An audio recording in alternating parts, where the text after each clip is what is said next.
5 লাখ টকা খৰচ হলেও হৈ থাকিব গাঁওৰক্ষী বাহিনীৰ সম্পাদকৰ ভাষ্য।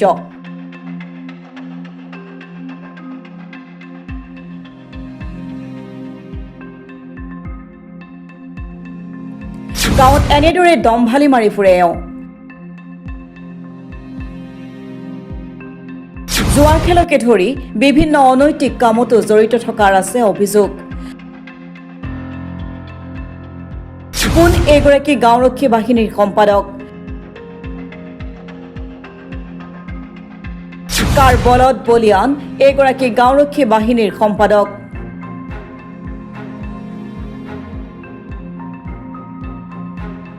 অভিযোগ মতে CEO ভিডিঅ'ৰ অতি ঘনিষ্ঠ সম্পাদকজন।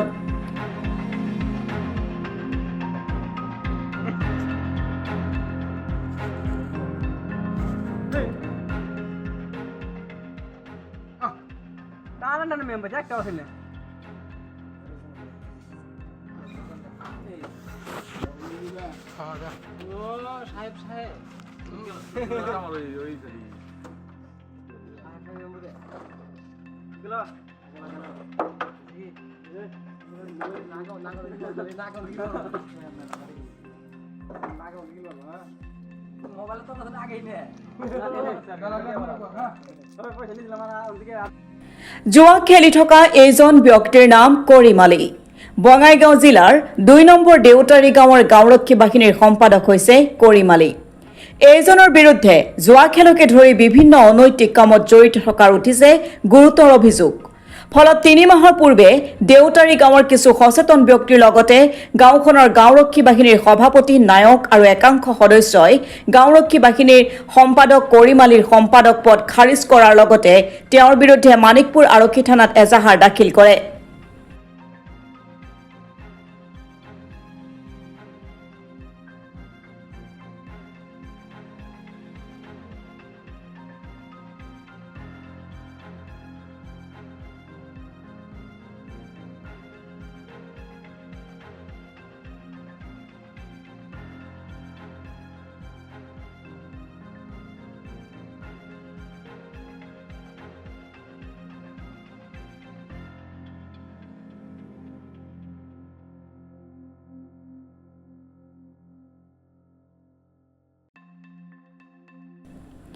যোৱা 27 আগষ্ট তাৰিখে CEO ভিডিঅ'ৰ কুৰাংশু চৰকাৰৰ নেতৃত্বত গাঁওখনত এখন সভা অনুষ্ঠিত কৰি কৰিম আলীকে পুনৰ সম্পাদক হিচাপে বাহাল ৰখাৰ কথা উল্লেখ কৰে।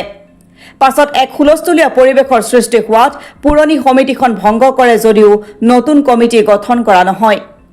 বৃহস্পতিবাৰে পুনৰ নতুন কমিটি গঠন কৰাৰ উদ্দেশ্যে এখন সভা অনুষ্ঠিত হয়। কিন্তু ৰহস্যজনকভাৱে CEO ভিডিঅ'ৰ কুৰাংশু চৰকাৰে সমিতিখন গঠন নকৰি গুচি যায়। এতিয়া প্ৰশ্ন হয়, CEO ভিডিঅ'ৰ কুৰাংশু চৰকাৰে কিয় জুৱা খেলৰ লগত জড়িত থকা ব্যক্তি গাঁওৰক্ষী বাহিনীৰ সম্পাদক হৈ থকাটো বিচাৰে? তেওঁৰ কি স্বাৰ্থ জড়িত হৈ আছে? সম্প্ৰতি এয়া এক ডাঙৰ প্ৰশ্ন। উল্লেখ্য যে CEO ভিডিঅ'ৰ বিৰুদ্ধে বহুতো অভিযোগ উত্থাপিত হৈছিল গাঁওৰক্ষী বাহিনীৰ সম্পাদক বাছনিৰ সন্দৰ্ভত। পুৰণা সম্পাদকক বাতিল কৰি নতুন সম্পাদক নিৰ্বাচিত ক্ষেত্ৰতো অভিযোগ আছে বিভিন্ন ধৰণৰ।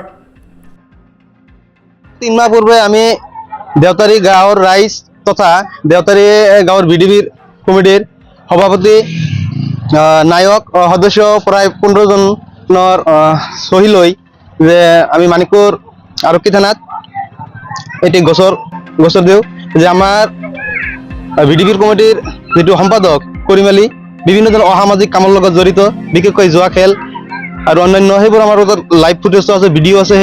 সেইবোৰ অভিযোগ দিয়াৰ ফলতো 3 মাহৰ পিছতো কোনো ধৰণৰ আমাক কি কৰিছিল, কোনো আমি সুফল পোৱা নাছিলোঁ। তাৰপিছত যোৱা 27 আগষ্ট তাৰিখে আমাৰ এটা মিটিং দিছিল CEO ভিডিঅ'য়ে। উক্ত মিটিঙত আহি কৈছিল যে হাপাচৰা গাঁৱতে ডকাইত বনাইছে, গতিকে ই সামান্য জুৱা খেলৰ লগতহে জড়িত, গতিকে ইয়াক আমি পুনৰাই ৰাখিব লাগে। তাৰপিছত ৰাইজে এটা হুলস্থুলীয়া পৰিৱেশ কৰি মিটিংখন ভংগ হৈছিল, পুৰণা কমিটিখন ভংগ হৈছিল। তো আজিও তাৰপিছত যেতিয়া আমি থানাত গৈছিলোঁ, থানাত আৰক্ষীৰ লগত লগ কৰাৰ পিছত আৰক্ষী কৈছিল এইটো মোৰ মেটাৰ নহয়, এতিয়া কেনেকুৱা কথা কৈছিল। তাত আমি কোনো ধৰণৰ ভাল ফলাফল নোপোৱাৰ পিছত আমি SP অফিচত গৈছিলোঁ।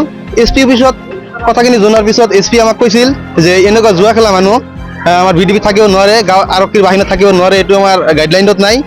তো পৰৱৰ্তী সময়ত আজি তাৰিখ দিছিল বৃহস্পতিবাৰ 5 ছেপ্টেম্বৰ তাৰিখে, তো আজি আমি কোনো ধৰণৰ ফল পোৱা নাই। তো ইয়াৰ উচিত আজি কিহৰ তাৰিখ দিছে? আজি নতুনকৈ কমিটি গঠন কৰিব। কমিটি গঠন আজি কোনো ধৰণৰ কমিটি গঠন হোৱা নাই। আজিও কৈ আছে যে পৰৱৰ্তী তাৰিখ দিব বুলি। আজি COBDO মহাশয় ইয়াৰ পৰা গুচি গ'ল। COBDOৰ নাম কি? কৰুণাংশু সৰকাৰ তেখেতে এনেধৰণৰ মন্তব্য কৰি ইয়াৰ পৰা গুচি গ'ল। তাৰমানে এই বিষয়টো লৈ আজি 3 মাহ ধৰি মানে ডকুমেণ্টাৰী যুদ্ধ চলি আছে, কাগজ পাতি যুদ্ধ চলি আছে, 3 মাহ হৈ গ'ল।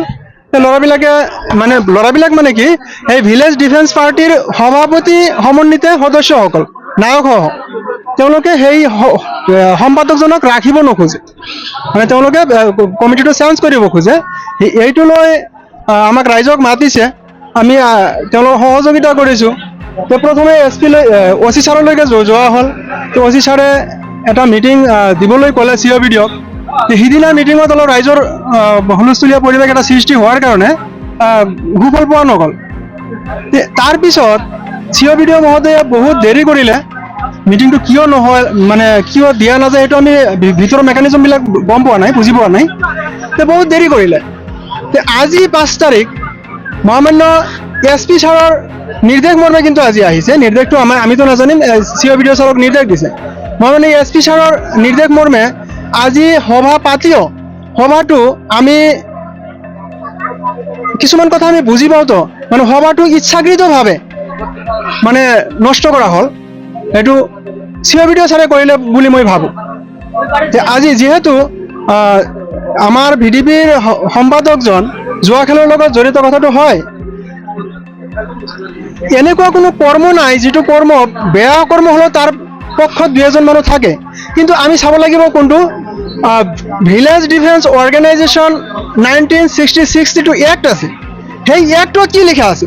সেই এক্টৰ 7 নম্বৰ কলমত লিখা আছে যে যিসকল মানুহে VDPৰ সদস্য সমন্বিত যিবিলাক প্ৰধান ব্যক্তি থাকে, সেই প্ৰধান ব্যক্তিবিলাকৰ মাজৰ পৰা যদি কোনোবাই ৰুল ভায়োলেট কৰে তেওঁলোকক 6 মাহলৈকে ছাছপেনশ্যন কৰা যাব পাৰে, বাট একেবাৰে কমিটিৰ পৰা ৰিমুভ কৰিব যাব পাৰে। তো আমি এই আইনটোহে চাম।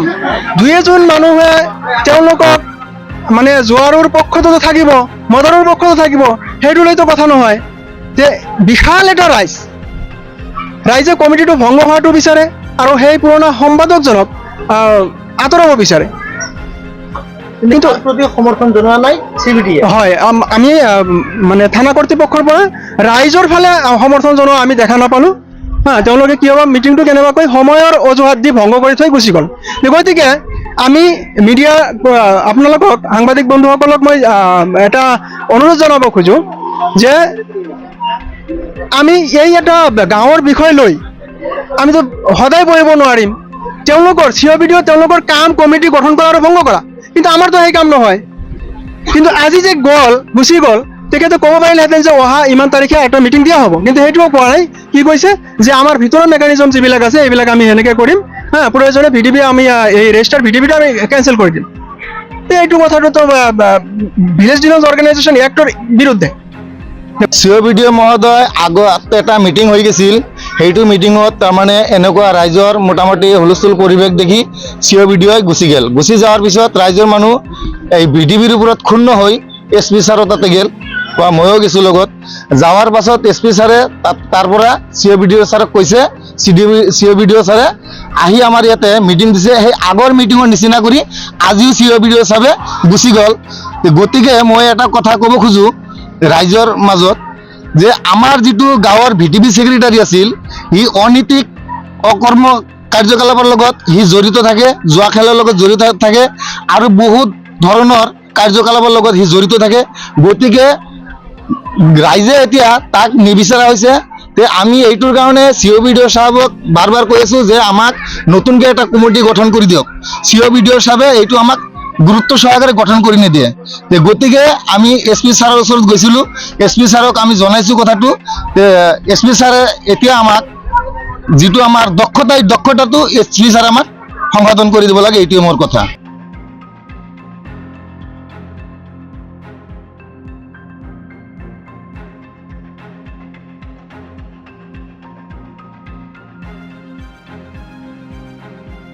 Bureau report Assam today.